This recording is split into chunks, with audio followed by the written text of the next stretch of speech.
Hello friends, இன்றைக்கி நம்ம பார்க்க போகிறது என்னோடய சொதப்பலான கேக்கு தான். இதுக்கு நான் நெய் யூஸ் பண்ணேன், கொக்கோ பவுடர், மில்லட்ஸ் மாவு எல்லாமே ஹெல்த்தியாக இருக்கட்டும்னு சொல்லி ஹெல்த்தியாக யூஸ் பண்ணேன். ஆனால் ரெசிபி செக் பண்ணனா இல்லவே இல்லை. ஏதோ ஒரு ரெசிபி ட்ரை பண்ணலான்னு சொல்லிட்டு யூடியூப்பில் சர்ச் பண்ண ஒரு ரெசிபி பார்த்தேன். அது கேக் ஜெல் பண்ணி யூஸ் பண்ணியிருந்தாங்க. ஸோ நானும் 6 கிராம் கேக் ஜெல் யூஸ் பண்ணி 35 கிராம் ஆஃப் வாட்டரில் வந்து நல்லா மிக்ஸ் பண்ணிவிட்டு ட்ரை இன்க்ரீடியன்ஸ், வெட் இன்க்ரீடியன்ஸ் எல்லாத்தையுமே ஒன்றா ஆட் பண்ணி மிக்ஸ் பண்ணால் போதும்னு சொன்னாங்க. செப்பரேட்டாக மிக்ஸ் பண்ண வேண்டாம்னு சொன்னாங்க. ஸோ நானும் அதே மாதிரி செஞ்சேன்.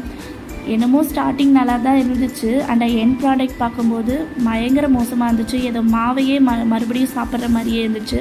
இதுக்கு பேசாமல் தோசை ஊற்றி சாப்பிட்ருந்தா கூட ரொம்ப டேஸ்ட்டாக இருந்திருக்கும். இல்லைன்னா பேன் கேக் செஞ்சுருந்தா கூட ரொம்ப டேஸ்ட்டாக இருந்திருக்கும். வாங்க என்னோடய கேக் எப்படி இருக்குன்னு பார்க்கலாம்.